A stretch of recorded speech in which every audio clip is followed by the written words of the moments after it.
Hey, Editing Rod here. Just a quick note before we get started. This episode and the next episode was recorded before the SAG strike began.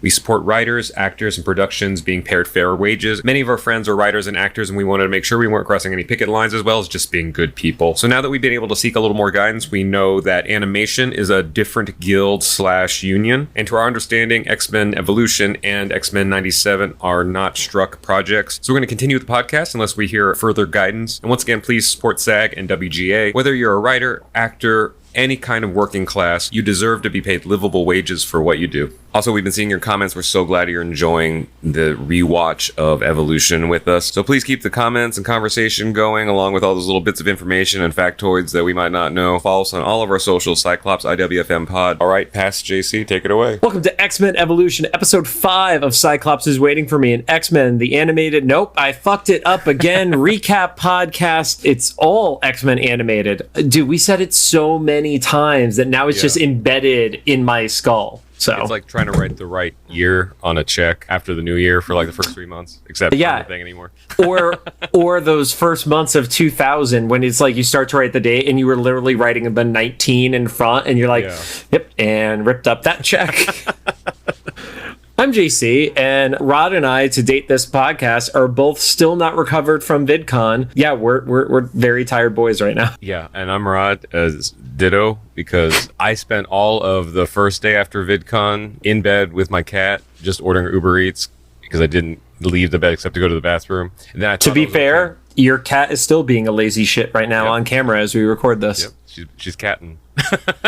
And then I thought it was okay Tuesday, and then Wednesday I had to go train and rehearse for a thing that I'm going to be on in 2 months, and then I wasn't okay again. So, you're doing a Creator Clash 3, you're going to be boxing? Right. Yeah. Actually, I've overcommitted so much, I wouldn't be surprised if I just ended up there. I will make sure that you're boxing against Harley from Epic Mealtime. Nice. He needs a comeback win after the last fight. So easy win, yeah. So Cyclops is Waiting for Me is our weekly podcast series where we're going back and watching every single I'm going to mess this up too. Every single X-Men animated episode we can find. Yeah, it's just like in your DNA now. Yep. Along with some bonus episodes. Our first series started with the original 1992 X-Men, the animated series. Then I didn't say it there. Building up to the release of X-Men 97 coming to Disney Plus. We keep saying later this year. My feeling. It technically has not, at time of recording, been officially delayed. Yeah, but since it's not here yet, we needed to find some other shows to cover. Did you hear that Disney's not going to be, or Marvel's not going to be at San Diego this year? That is correct. They're not sending the studio. I don't know if that means that they're not doing the booth, because that's the big center booth of the entire floor usually. Okay. So that part wasn't clear. I just knew that Marvel Studios was not going to be there, along with Disney, along with Star Wars. They're not doing the big Hall H event thing, right? That's where the studio stuff usually is. Yeah. So I mean, it's not good for announcements. No, definitely not announcements. And I think that has to do with the writer's strike. But no, I want to say it was like the first Hall H panel in 20 years to have a comic book was literally last year. And it was Keanu Reeves' Berserker. Because everything else since, at least I've been going since 2009, has always been like movie studios and TV and stuff like that. So some quick reminders. We are a recap show about a series that started over 20 years ago. There will be spoilers. If you don't want it spoiled for you, pause the podcast, watch the episode, come back. We are not sponsored or affiliated with Marvel Animation, Disney, or Disney Plus in any way. Don't forget to follow us on social media at Cyclops IWFM Pod on Instagram, TikTok, Twitter, and Facebook. And of course, make sure to follow us on all your favorite podcast services. Can we just have a quick pause and talk about the day of 30 reels on Instagram, Rod? Was that really how much it was? It was 10. There were 10 reels that were posted within a half hour of each other. Yeah, so I guess it was because I tried to schedule them out because we had a bunch of clips from the Leewalds, and Instagram banned my side of the account specifically. Yeah, which was weird because I could log into our account no problem, and you were not locked out from your personal account. It was just you were locked out of Cyclops is Waiting for Me. Yeah, and I could watch things to a point until the messages would pop up. It made me think there's some glitch in the queue process, because sometimes I could even open up our account and see stuff, but then error messages would pop up. I knew they were layering on top of each other, because you know how it grays out behind the message? Yeah. Every time the window would flash, the gray would turn darker and darker, so I think they were layering on top of each other until they went black. And it said that it was a 48-hour ban because of suspicious activity. And that ended up being over 5 days. Yeah, because I kept trying at VidCon. And that's another thing that I thought maybe it's just like an IP address or something, but no, I was on Hyatt Wi-Fi and it still wasn't doing anything. And then what day was it? Was it a couple days ago? Tuesday, yeah. You would message me because I was in something else, so I didn't get the notifications. And you're like, I think they're releasing. I'm like, oh crap. And then I checked my notifications and I saw them too. To the point where I literally apologized to the Lee Walls. I'm like, hey, I'm so sorry. You're getting tagged in like 10 posts because Rod's phone was having major issues. Yeah, well, that's another thing that kind of sucked was I would have just gone on another device like my iPad or something, except they were drafted in my device. So like, yeah, because I couldn't find them on the Meta Business Manager. I was like, I don't see anything scheduled. You know what? And fuck it, because they're not paying me. So because we were at VidCon, there was actually an Instagram help desk available to us with a sign that literally said, "Ask us anything." And I asked them something, and they were like, So let's be clear. They didn't say they would have the answers to everything. Yeah. They just said, ask us anything. Yeah. They held up their part of the bargain. Okay, there you go. Anyway, so sorry or you're welcome, depending on how well you like those posts on Instagram. I also threw a little video up, but I was in bed, so I put like the only filter that covered my face on there. So I think I was in like a Edna mode wig or something. And then I found the I'm sorry, Scott graphic. Which also, I covered what Banshee's response was because it was a word that I could not find in any translation software. Wolverine was standing in front of it because I was like, I just want to make sure that wasn't a random edit that somebody else put a like weird swear that I couldn't identify. Yeah, that happens. Internet stuff. Anyway, don't trust the internet ever. Yeah. Anyway, follow us on your favorite podcast services. If you want to support the show, we have affiliate links in all the uploads too. We'll make sure to include links specifically for X-Men Evolution now that we've jumped into this next series. Sadly, the only thing for Amazon affiliates to put for X-Men Evolution is the purchase of the episodes. I can find nothing else that is X-Men Evolution specific to put affiliate links in there. But we do have all the classic X-Men 92 links that are all still active. Now, on to the show. Today, we're going to be talking about Season 1, Episode 5, titled Speed and Spyke. It aired on December 2nd, 2000. Currently sits at a 6.8 star rating on IMDb. It was the final episode of Marvel Animation to air in the last millennia. Because remember, there's no year zero, so technically December 31st of 2000 was the end of the second millennia. Okay, yeah. I remember that being a debate back then. So yep. Either I started college in the beginning of the millennia, or I ended high school. I don't know. It was weird. I didn't understand this title, even after watching the episode. Really? Well, I do. I see what they're getting at, but is it a reference to something else? Because that's different. Because they used Spike's name, but they didn't use Quicksilver. Right. Is the speed and is that a reference to some literary thing that I'm not aware of? So you understood it. It was just I think you were looking for something deeper than what they gave us. Yeah, well, I was just like, I guess it's just the alliteration, speed and Spike. Yeah. Instead of Spike, I don't understand the naming conventions of this show. Mm-hmm. It's not as obvious as the X-Men 92 was. Yeah, and it was little things too, like they even spelled Spike the way that his character name is spelled. So it wasn't even like a allusion to like the real words. I don't know. I'm thinking too hard about this, but it was just like, okay, right, sure. Did you have it spoiled for you at all with like the thumbnails or anything like that? Like, did you have an idea of what the episode was going to be? Just about Spike because we'd seen him in intros before. So I was like, okay, we're going to get introduced to him, and then I saw Speed and I was like, it's probably going to be Quicksilver, right? Yeah. Too many speedsters. Yeah, it was like I actually forgot Spike was a character name because aside from watching it the first episode, I haven't watched the opening cinematic at all. Mm-hmm. So I forgot that Spike was a character name, candidly. Oh, gotcha. So I was like, oh, Quicksilver, and who the fuck is Spike? Because in the comics, the closest character to like a Spike is Marrow, who's a Morlock, and also mostly well known because of the Marvel vs. Capcom fighting games. And then Tusk from X-Men 92 would have been the next Spike-related person. I was like, well, I feel like the mini guy doesn't really fit into this series. So I was wondering that if Spike was created for this show because I had not heard him like referenced in any other media.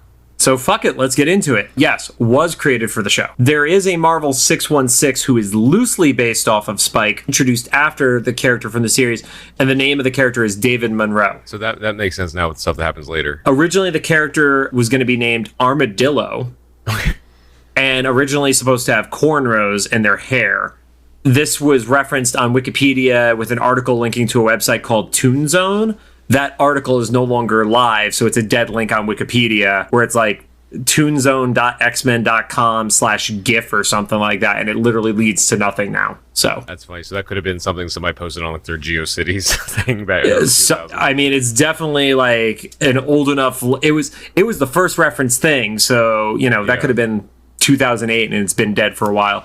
And shockingly, nobody is going in there and going out of their way to update Spike's Wikipedia entry.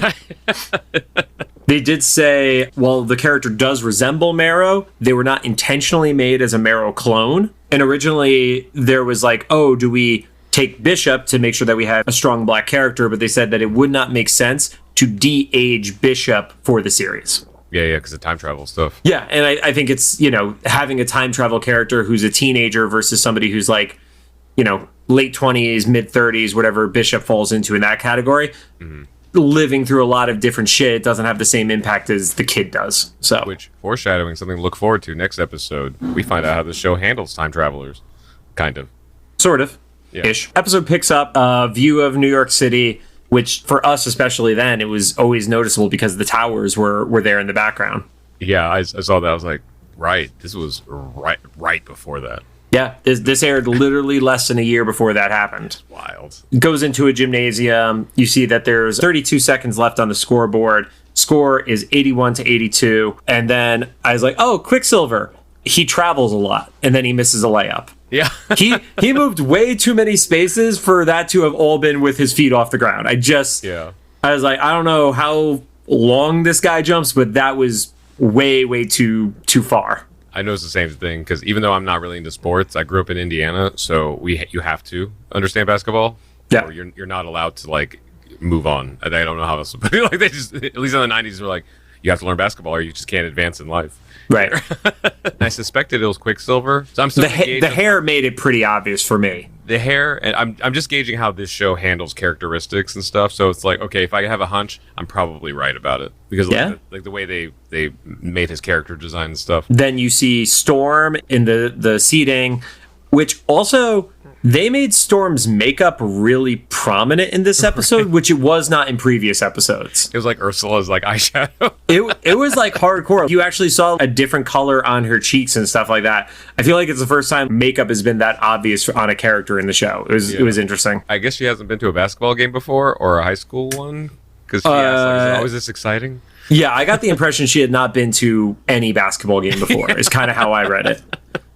But yeah, and then she starts cheering for Evan, who is wearing number 21. As far as I know, there wasn't a famous 21 in basketball, but again, fuck do I know. There's 10 seconds left. He is able to he gets the ball passed to him from Quicksilver because he's down the court. He shoots, he gets charged, he falls, but everybody's so focused on the ball that's in the air and doing like the all-time longest like spin around the hoop that they just completely neglect the fact that he has spikes that come out of his arm and just cut through the basketball court. Yeah, the main question I had was the trail that was left in the floor. Everything else I kind of get. The Storm is the only one that noticed that the spikes like came out of him. I was like, anybody else notice the skid marks on the floor? And then not skid marks, they're like ripped through. Because this is Rod and John Share High School Stories, the show. I will share my senior year of high school. We had a big pep rally and we were the Green Knights and our rival school was the Green Dragons. So somebody built this giant paper mache dragon and the thought was, oh, we're going to have a Green Knight come out and cut the head off of it. Nobody thought like, oh, a sword could be dangerous or something. Nor did they think an axe could be more dangerous. Oh, no. So guy comes out as the Green Knight, takes a swing. The head of the axe literally flies off and makes a divot into the brand new gym floor. Had never had a basketball game on it yet. If we noticed that with one little axe head, those people would have noticed the giant gash in the floor from Evan falling over. I love how unhinged the 90s were with safety.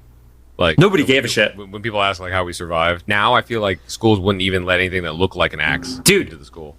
No lie, this episode took place 1 month from the time that happened. Oh, that's amazing. That's how close in real time it was. Because I was a senior in the fall of 2000. So that literally happened a month before this took place. That's hilarious. And they never had a pep rally again after. They had prayer services after. Jeez, that's hilarious. I had something similar in another life. My first job out of college, like 2006 or 7.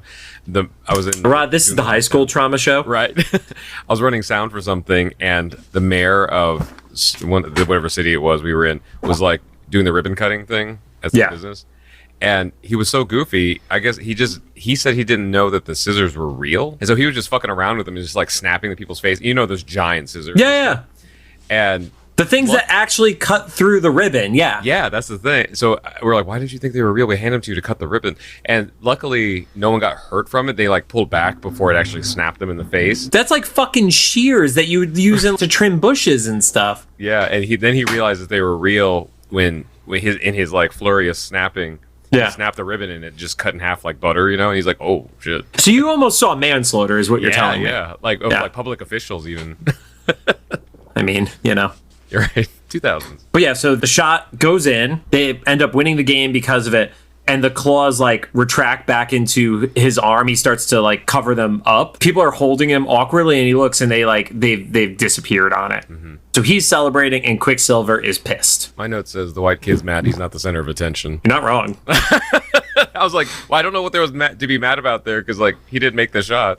Yeah, he passed it to someone else. It wasn't like he got it stolen from him. Yeah, no, he literally he got the assist that got the game-winning shot. Yeah, which Spyke makes the point later. It's like, you should be happy. Like, you had a really good pass. Yeah, like you were part of this. Yeah. So while I didn't know any 21s, 32 I believe was Shaq's number. I could be wrong, but I believe 32 was Shaq's number. I do remember Shaq from sports things in the 90s. Shaq Fu. No, oh God, not Shaq Fu. I was thinking the Gold Bond commercials. Oh no.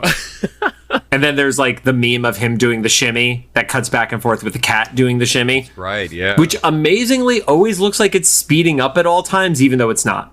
Oh wow, yeah, I didn't even think about that. Yeah. The legacy of these celebrities. And then we get into the animated open. Oh yeah. I did skip the song this time. I like it, but I remember you said last time that you started skipping the intro. I skipped it this time. Like, I've heard enough of this. Yeah, it's fine. That's the best description of that intro. It's fine. I have no shit to talk on it. Almost every show I watch, aside from this and Peacemaker, I will skip the intro on most shows now. Yeah, you gotta have that dance number the Peacemaker had to keep your attention. Oh God, such a good intro. Comes back from the opening. Team is leaving the locker room. Everybody's congratulating him. And Quicksilver, basically, at this time, we don't know the name Quicksilver, but he's basically being like, yeah, you're just hogging all the glory and such. Mm-hmm.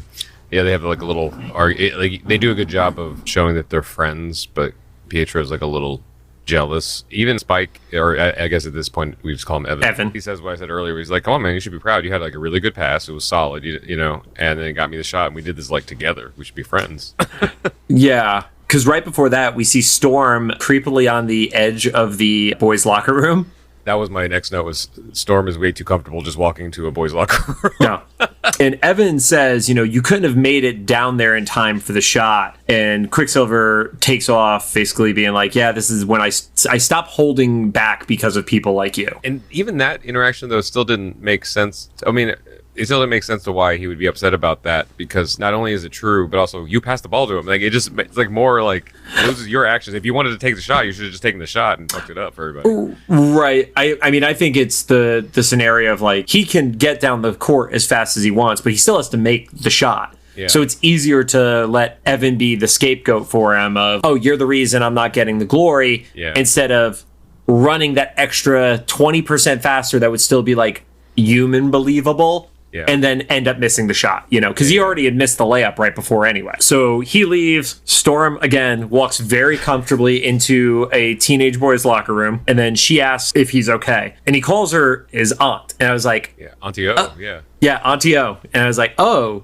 okay, got it. Because obviously we saw in X-Men 92... there was the whole Mizhnari story, and even though it wasn't, biological mom, that's what their relationship was.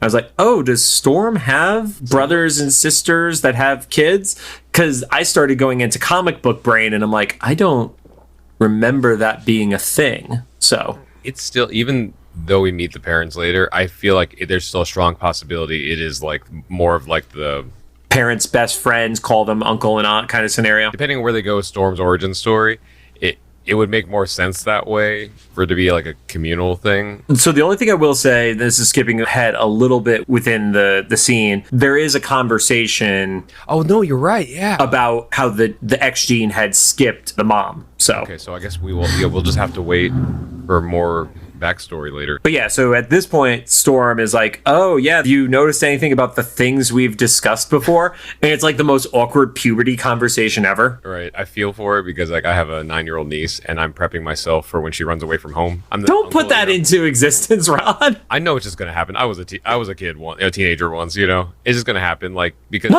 not every kid runs away. Well, just because like I talked to my brother about this. I guess in Indiana everybody runs away. Right. But I'm also just I'm always surprised that she remembers me, especially when she was younger, because I only see her like once a year, and then over COVID I didn't see her for like 3 years. Yeah. And he's like, "Are you kidding?" When she thinks Uncle Rod, she thinks candy and toys. When she thinks about mom and dad, she has to go to bed early and do her homework. I was like, "You got a point." So whenever shit hits the fan, but I get. This conversation makes so much sense because it's like, yeah, when you're having this, I don't know, what like mega puberty is that what like because let's go or X puberty. X puberty, yeah, is like, and he's definitely not gonna tell his parents, but you get the sense that like not only because Storm's a mutant, she's like the cool aunt. Yes. So he's like talking to her about it, even though he's still being a little bit of a teenager, and she's being cool. She kept the secret. Well, I love that he's like, no, I got it under control. And then has one of the potentially most deadly accidents immediately after. Just lucky that there was nobody in the room because he sneezes and like 15 spikes go off in random directions. I mean, we always know that Storm is a badass. Nothing will ever change that. But she literally is just sitting there and there's spikes around her in every direction. It's like, were you like ready to zap those, or were you just that confident that he wasn't going to accidentally kill you? Yeah. My note says that he sneezes and almost kills Storm. I'm writing into this. This is not even like anything to put in the show, but you tend to do that. It's fine. Yeah. I figure if she probably just accepted her fate, it's all happening so fast. Like either I'm going to survive or I'm not. Those spikes are coming from like 3 feet away at like 100 miles an hour. Yeah, they go really fast. So she's like, yeah, it looks like you got that under control, basically, like as his shirt is just completely shredded. I do love that it isn't just like, oh, he does it and there's no like noticeable like harm around it. Does he have to pick up all those spikes and throw them out wherever he goes too? Because I don't think they disintegrate. Like they're not like Spider-Man's webs that eventually go away. Yeah, I think so. Because in the next episode, they do something that implies that his spikes are actually his bones, or part of his bones, or something. Yep. So yeah, we'll get to that. Right. Yeah, I think he has to pick them up and probably hide them, right? Because it's not going to be like chill to have a trash can full of bone spikes. I mean, I get maybe they're brittle and you could smash them around a little bit. I'm not sure. Guess, yeah. I really now want to explore that. Right. So jumps over. They're back at their house, which they have a nice ass house in New York, man. New York, yeah. Yeah. Like big backyard with a tree and everything. With a tree. They have grass, room to grill, and a tree. They have a nice ass house in New York. Yeah. Dad, super duper proud. Got a solid sear on those steaks, which is very much dad mode. Yeah. And then Storm is chatting with him away from the parents. It was almost like a little bit of a coming out vibe where she's like, I'm not going to say anything. I'm just shocked you've been able to keep it quiet for this long. This whole episode gave me that parallel. It was really, once again, Storm's a cool aunt. Even the parents don't exhibit anything that they would have a problem with it. Mm-hmm. He's what, 15 or so? He doesn't know. I didn't get the impression he's the driving age group. So she's like, but you could use some training. He's not happy about that. And then immediately lashes out and punches the tree, being like, see, I'm good. And I'm like, are the parents just unaware that there's like spikes and shit cutting into their trees? Do they think they just have like really destructive asshole neighbor kids or something? Right. He's like, oh, those armadillos again in New York. Yeah. Fucking armadillos, man. They are known for destroying tree trunks. Right.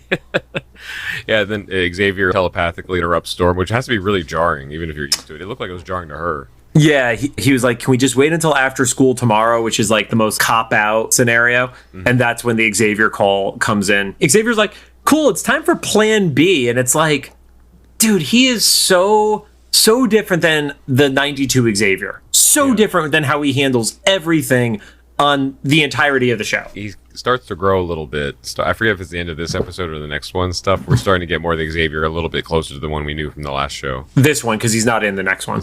Okay, so there's this one then. Yeah. And he's like, yep, we'll have to institute plan B. And it's like, oh, is this when the kidnapping happens? You're right. With Jean and Scott? And then he's like, oh yeah, there was also a second signature. And it's like, okay, we get it. We know. But it was unclear. I don't know if they ever went back to the unclear part. I interpreted the unclear part as it was moving too fast for Cerebro to pinpoint. Okay. Or that maybe he wasn't going like 100% yet.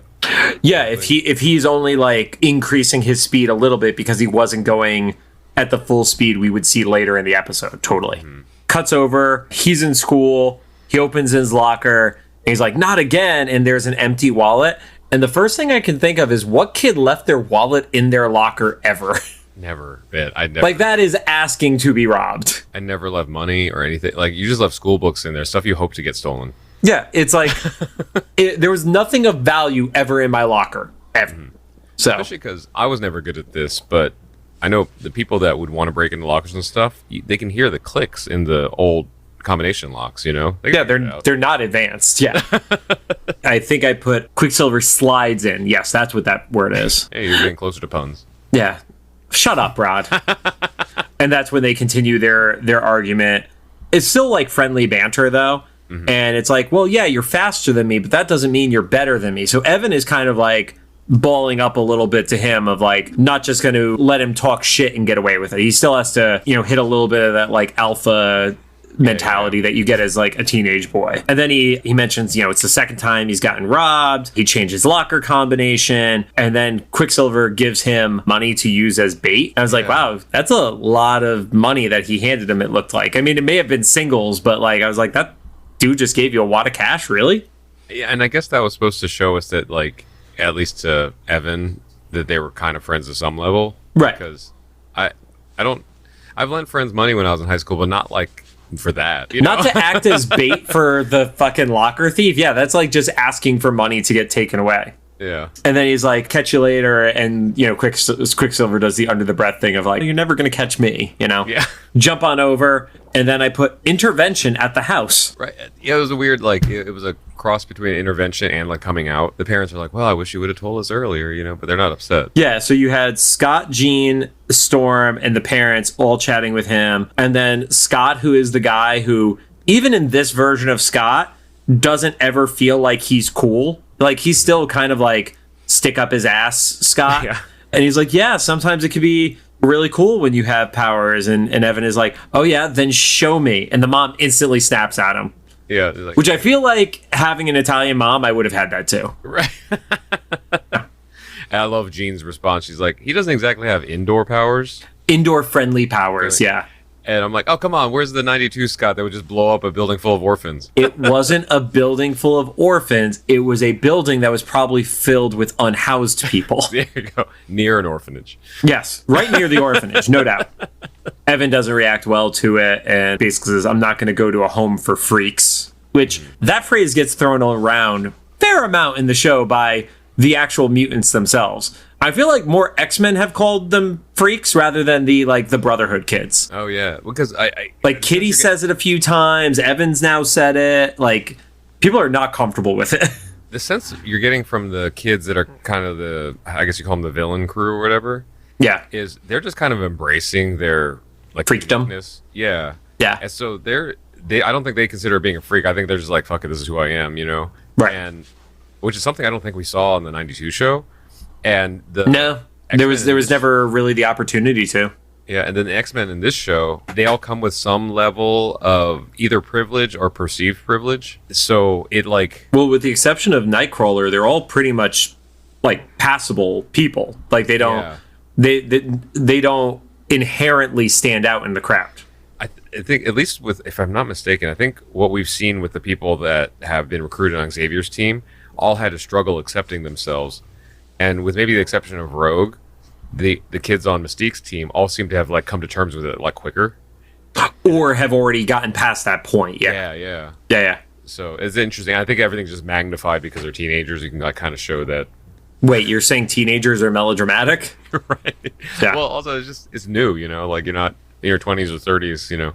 Yeah, exactly. So the dad apologizes, and then I wrote down Jean stooges as Evan goes out the window. Instantly tattles on him. We've established before that she has to kind of be actively listening, right? Actively paying attention, yeah. So So she was like, "Where's he going? He's sneaking out the window, guys." Yeah. Which, again, I feel like if Jean wanted to be a little more like DL, she could have been like, "We're gonna get going," and then just like said it to Scott and Storm as they left. But she was like, "No, I'm gonna rat him out to his parents." Everybody. Yeah.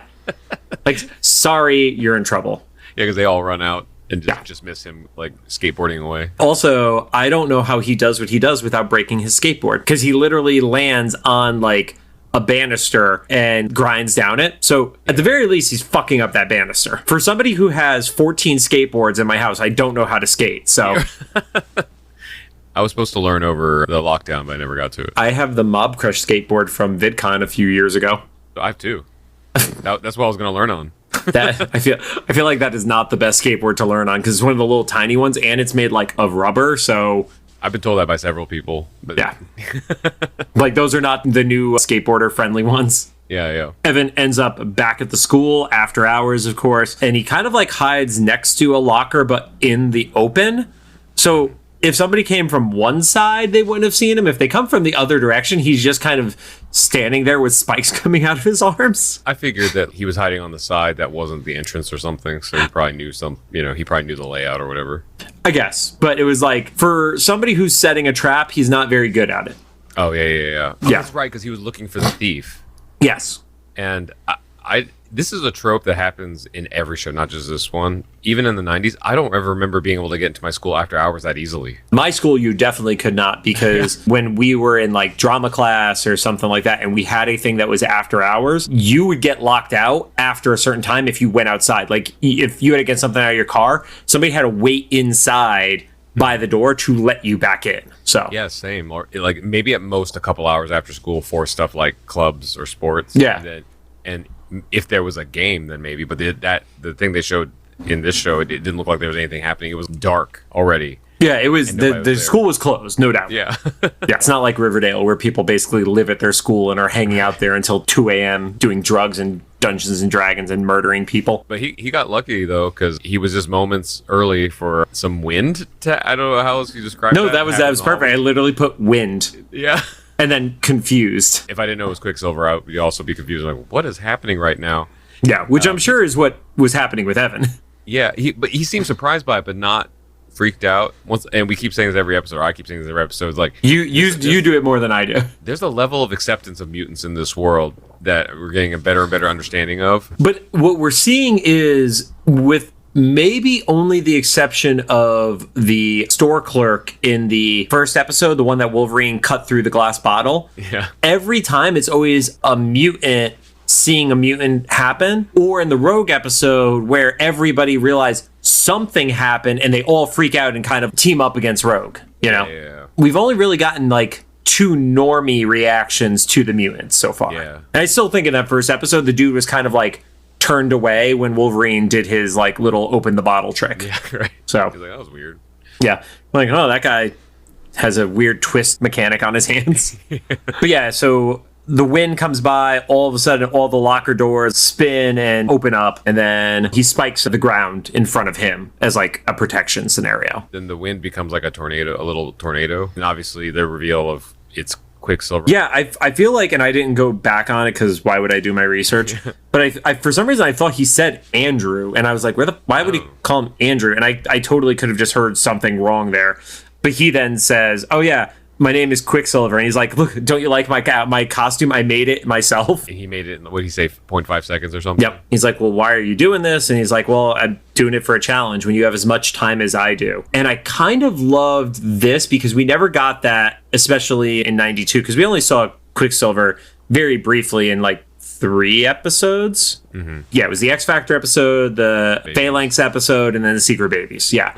But this is a part of the Quicksilver character that I love, and it's something that is absolutely reminiscent of different writers for The Flash. And I have not seen the Flash movie. I will not see it when I have to pay for it. But there's that like, oh, if your body and your brain is moving as fast as theirs is, you have so much more time because time is perception.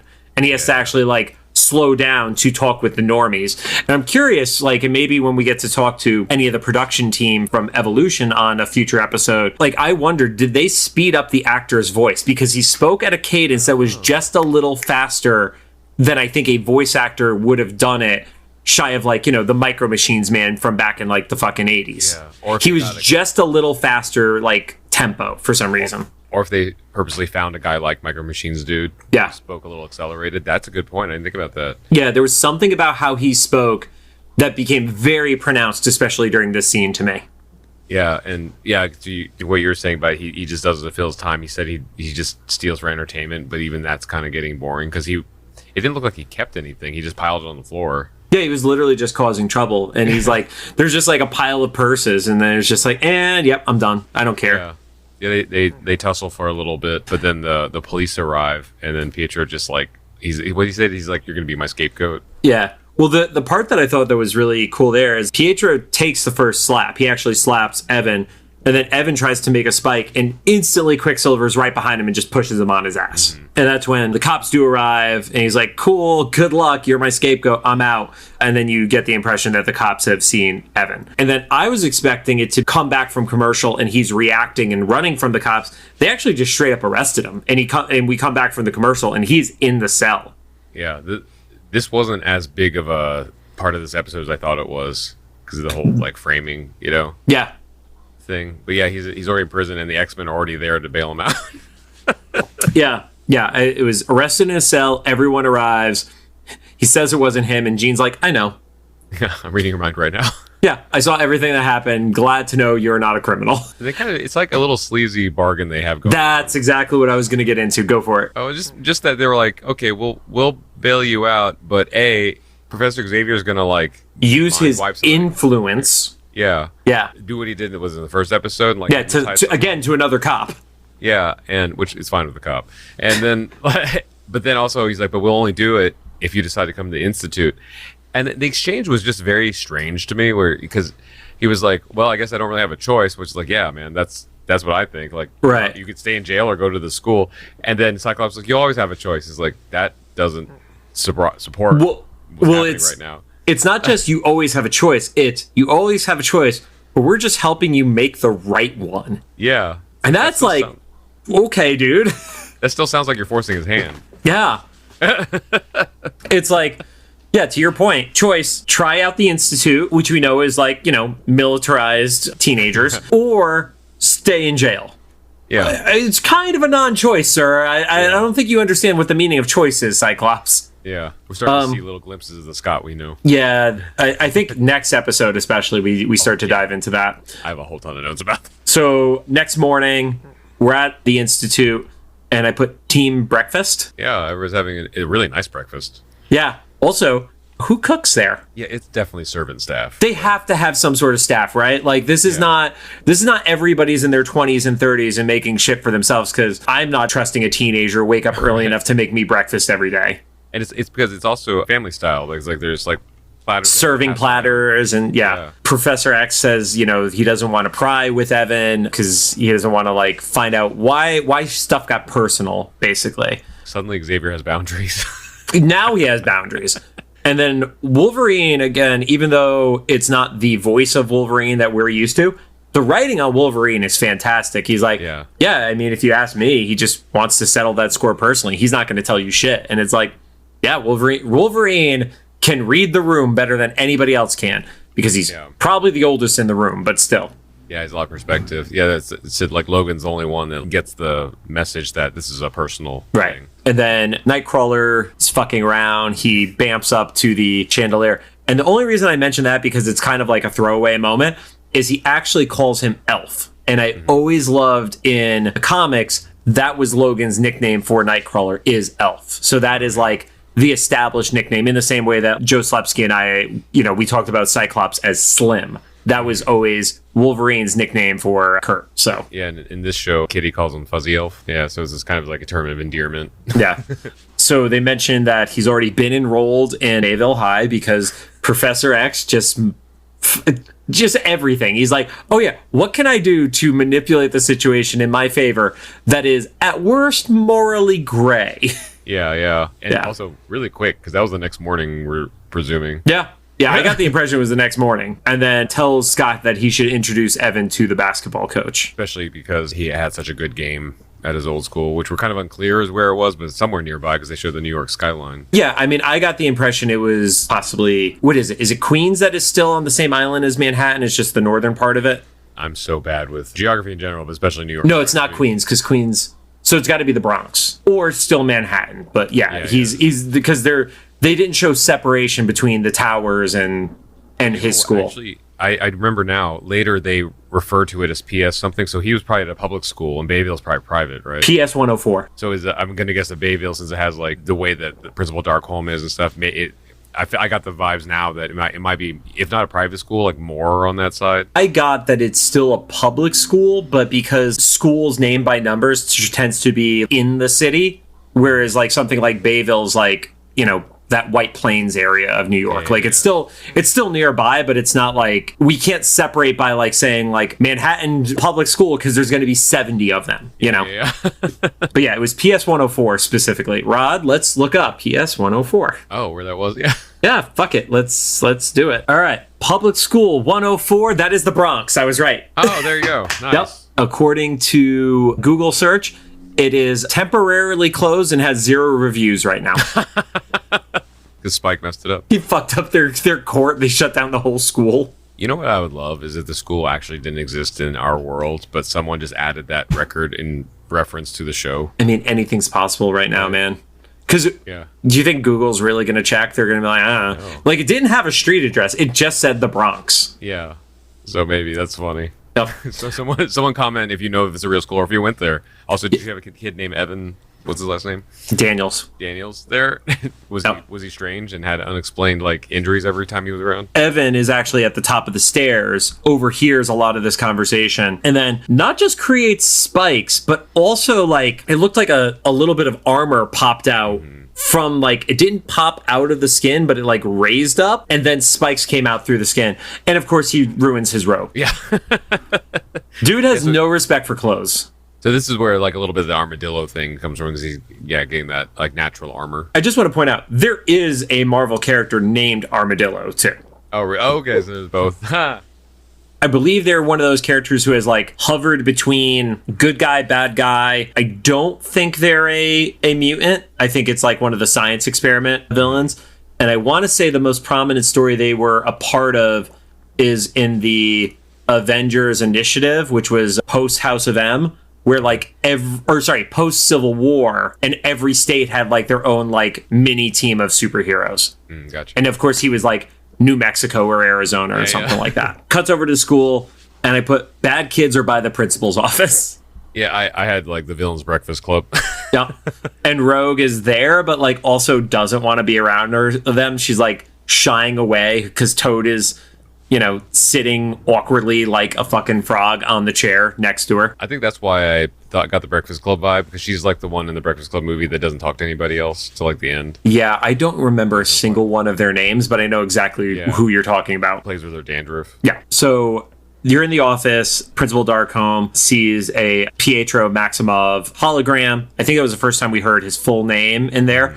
Not that we needed more confirmation, but she's like, oh, is this the little speed demon I've been hearing about? And Magneto specifies that this one is of particular interest to him. And I feel like this is the most we've seen of Magneto. Like, we're actually getting a lot of him in this episode. This solidifies that he's, no pun intended, that he's actually there. And not because the last episode, one of the last episodes, we were questioning, like, is it just like a psychic, like a projection or something like that? Yeah. This is pretty clear, like he's standing in front of the desk. And when he says his specific interest, it's like the meme of Leonardo DiCaprio pointing at the screen, like, I know why. Did you do that when you were watching it and Probably, Lucy got pissed at you? Right. It's like, stop it. You already know. Yeah, they mentioned that a challenge is that he feels like he doesn't need anybody. And I believe it was the principal who's like, well, there might be a way. There's a grudge that they want to settle, and let's give them an opportunity to do it. They're just pitting children against each other. That's what the X-Men has been, dude. Like, the whole thing. The X-Men since 1963. God, I can't wait for you to read the first issue of the book. We have not done that yet. What we mentioned in episode 2? Something like that, yeah. One? I don't know, one of those. 3? First couple. Yeah. 2, because that's the one that's live at this point when we recorded this. Jumps back to the school, and then they have a skate track in the danger room. I said in danger room, Evan is extreme skateboard training, but it's with the letter X, not just because of the X-Men, but because there's a different brand of 90s extreme that's like the letter X dash dream, you know? Well, there was also a series that was Extreme X-Men, and they did not have the E in front of the X in that title. Shocking, I know. Yeah, or like X Games or something like that, you know? So Jean throws balls at him, telepathically, of course. Yeah. And then Scott shoots him. He got to see what his powers were finally. I just love the idea that you just have your roommates are all trying to simultaneously kill you. Like, there weren't like safety measures in place. It was just like, oh, if he falls wrong, he's gonna break his neck. Yeah, or something at least. Yeah, this doesn't seem like, you know, soft ground. Like, there's not a hologram that's gonna be a bed and catch you. Yeah, because generally the danger room is just all metal walls and floors and ramps this time. Right? Yeah. Yeah. And then he lands on the ground, and then there's a very awkward scene with Wolverine. Like, he helps him up. Yeah, it's like Wolverine looks at him impressed, and then they have like a weird handshake with like an awkward pause, and I was like, what the fuck is going on right now? I thought that Wolverine was going to pop his claws and they were going to like relate on some level because of that, and it just never happened. Yeah, and I think that's what Wolverine was giving, but then he doesn't explain that to Evan. Yeah.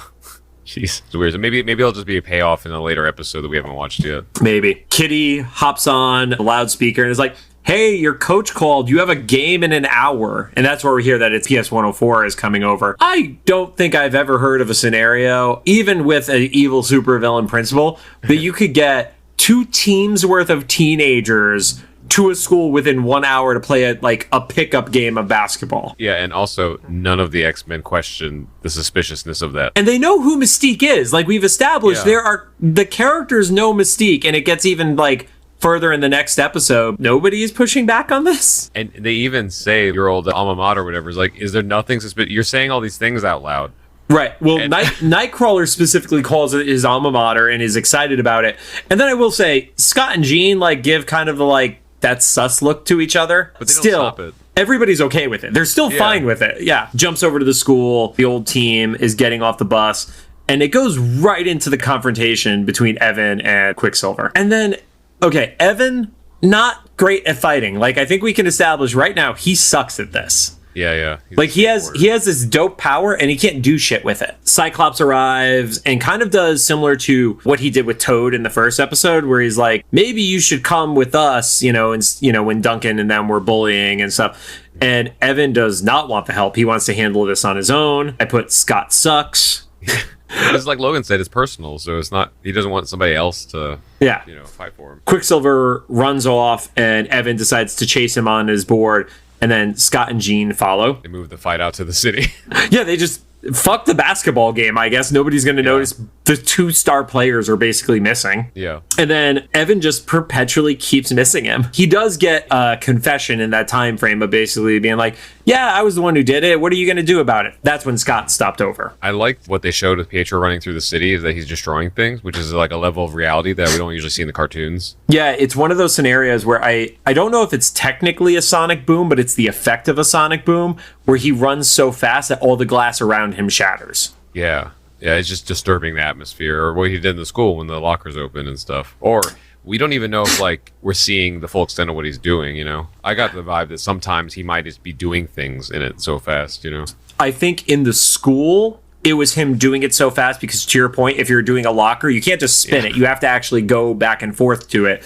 I think in this, he was exerting so much speed. It's that rush of wind that goes down and like blows out windows. The same way, like, what was it in Turkey where there was that big explosion and all the wind gushing out from the explosion just blew out windows. And oh, that's right. Yeah. Yeah. That was like 2 years ago now. I don't know. It happened during lockdown, and everything during lockdown is one giant jumbled mess for me. Right. So we found out about aliens and no one cared because we're like, listen, we're going through 20 other things right now. Dude, there have been fucking scrolls on KTLA news, and I didn't know about those. Yeah.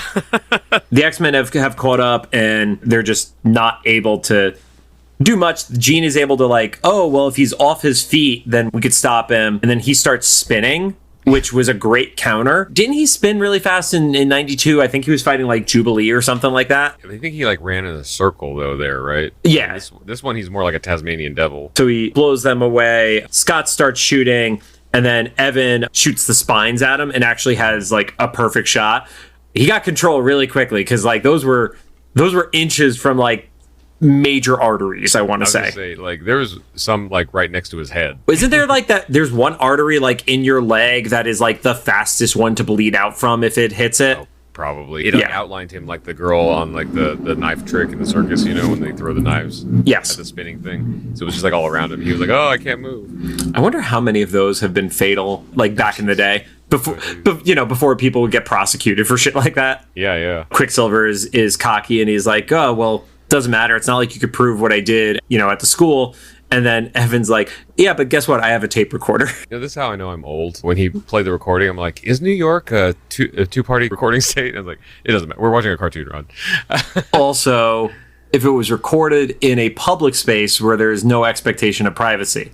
Oh, gotcha. That's why, like, if people don't know, that's why a lot of YouTubers film in something like Venice Beach, because it is a public space. So there's not an expectation for privacy on the strip of Venice, but there is an expectation of privacy in like the bathroom of a convention center, for example. Yeah. So he reveals that he has it, and then the cops arrive and the X-Men just fuck off. They just run off and leave him there. Which is good. I like the justice. Yeah. How's it feel? Yeah. Remember that whole scapegoat thing? That didn't work out well for you. I also love that they left him with 10 times the mess. It was one thing to destroy a high school. He destroyed like blocks of New York City. Yeah, cars were messed up. Windows for shops were messed up. 10 bone stabby things in the side of the building that he was stuck to. So go over, you see that Quicksilver is in jail and Magneto appears. And this is, again, we don't see full Magneto. We have not seen the face. It's still reminiscent of Jubilee's fairy tale of like the outline of Magneto without being full-fledged Magneto. And it's like, oh yeah, cool. Nice to see you again. Some of the notes I was seeing online for this is like, in the comics, at first, Pietro doesn't know that Magneto was his father when early interactions with the two characters had happened. A lot of people interpret this as he knows that this is his dad. I didn't get that. I wasn't sure. I could see it going either way, but I was not like convinced in one direction or the other. I get that Magneto had hired him in the past for stuff. Okay. Or worked with him, but I don't know. Something about their exchange didn't get to me that like this was like an estranged father or something. Not Got yet, it. At least. I think it might have been because of the earlier statement where it was, he feels like he doesn't need somebody or he doesn't feel like he needs anyone. That's where I kind of got the like, oh, he ran away from dad kind of scenario. But I could totally see it not being crystal clear either. So yeah, or like he was just orphaned and like Magneto stayed in his life, but he wasn't like clear. Yeah. Like what his role was there. Yeah, he was more like the bad mentor versus the obvious father figure. And it was like, all right, well, I can let you out, but you got to work for me if you do. And he's like, sure, fuck it, go for it. And then they put their hand out, and it was like a really awkward handshake. Yeah, which that's what this specific prison cell is known for, is awkward handshakes and like really sleazy deals with teenagers. No, everybody just cuts deals with teenagers in this fucking show. Yeah. Without flinching. Yeah. Storms going into like locker rooms. Jump over to end the episode to the mansion, and we got the cue. We got the music cue. Yeah, I said at the mansion, there's a Spanish guitar version of Ron's theme during the pool party. I was like, guitar version, you would know better the music style. But yeah, it was like, oh yeah, that's the theme. They actually had it. So I thought that was a great reference. Yeah, they were trying to give it like a laid back like Island or Beach Vibe or something. So yeah. It was like pseudo Jimmy Buffett style version of the theme. Yeah, you could hear it played on the same playlist as like Margaritaville or something. So the kids are all in the pool. Professor X is by the edge with Storm. And they mentioned that he's been cleared of all the charges. And then I don't know how it was for you, because when I watch on my computer because it's easier for me to start and stop to take notes. I had to actually turn on the captions to hear what was going on, because there was like an awkward pause of anybody talking. And I guess it was Kitty was talking shit about Kurt shedding in the pool. Yes. Yeah. Yeah. There's fur in the pool. Like. Yeah, it was like, ew, gross. There's fur all over the place or something like that. For some reason, I barely heard anything audible. And then when I turned on the captions, I was like, okay. It was like, cool, you're cleared of charges. 5 seconds of weirdness. Yeah. I always watch the captions just because I can't hear without captions. This is maybe it's a processing thing for me. But I like that line. It was just funny. I think the whole thing about this pool scene is like, oh, we're back to normal for the most part. Also, we don't always abuse these teenagers. I mean, he as far as our headcanon is, he was the one that gave Scott his car, so. Yeah. And as someone with a walking fur ball in the house, I can attest that if you drop this thing into water, there will be a lot of fur in the water. So that is probably a valid complaint if you're swimming like a human-sized fur ball. And then they give Evan his awkward, like, oh, everybody likes him moment because he's like, hey, watch this. And he does the most impressive jump into the air I think I've ever seen, because they've not acknowledged that this kid has like superhuman strength or anything like that. He's just a very athletic kid who makes spikes.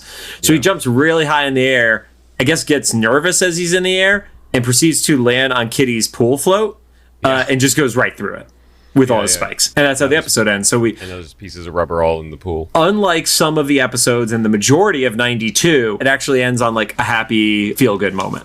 Yeah, so. Which you'd hope so, because these are like literal children. And I hate kids, so. Instead of the laughing ones at the end of the Saban episodes. Yeah, and I actually, because we mentioned that in the recording that went live on Monday, I did let the credits play out to the end. There are no laughing kids there. Oh, so. Yeah. I like this episode. I'm going to really like this show. I can see why people, watched it then. I just didn't watch it because I was in college at the time and just busy trying to survive. But it's a fun episode. New character. You know me, I like anything, any extension of lore from Storm, and I feel like this is really believable that she has a nephew that she's kind of mentoring and she's being the cool auntie. Yeah, and the fact that they explain, like, there is a genetic link between mutation. Don't really think that got explored, aside from if we have kids, they're going to be a mutant, but then Scott and Jean in 92, the child part was never acknowledged. Mm-hmm. So in this one, it's like, there's something that could be, what is it? What's the kind of gene that skips? Recessive. Recessive, yeah. It's like it's a recessive scenario. So yeah. I guess we don't know if Devin's mom or dad was Storm's sibling. I think she said it was a sister. Yeah, it was to the mom. Sister, yeah. Man, I'm forgetting so much stuff already. Surprise. Rod watched this 45 minutes before we started tonight. Not even joking. Yeah. You're like, oh, okay, John is hopping on the Discord at 6:30. That means if I put both episodes on starting at 5:40, then we're safe. Yeah, I said 5 so I could have dinner in between, but that was about it. Fair. I love that I was not that far off. No, yeah. It needs to be in close proximity to recordings just so I get something right. But yeah, it reminded me very much of the vibe of the book called X-Men Academy, which was around the time of House of M, and it was like a bunch of these new characters who were like just becoming mutants and stuff like that. Not sure why they didn't include Spyke in the comics, but I feel like he would have fallen very well into that grouping. And may just be because his powers were so close to Marrow that they just decided it would have been a redundancy. He also had a character in Academy nicknamed Rockslide, who think of as a mutant version of Thing from the Fantastic Four, essentially. Gotcha. So maybe it was just like, we have too many that are too close to this kind of scenario by the time they would have put him in. And if he was just created for the show, it might have been one of those things where, another surprise if you don't know me, tying back to Mortal Kombat. The Mortal Kombat movie has a new character named Cole Young. Nobody wanted him. He's just in the movies now. They're never going to put him in the game. If they put him in the game, like, it'd be like kind of futile. So I wonder if that, like, they feel like that was Spike. They're like, he's specifically for this evolution show. Okay, let's go on our Mortal Kombat tangent for a second. I watched a video I'll give credit to them, from What Culture Gaming, and they were talking about some of the worst Mortal Kombat characters. There's a fucking mocap character in Mortal Kombat. Yep. There's Meat.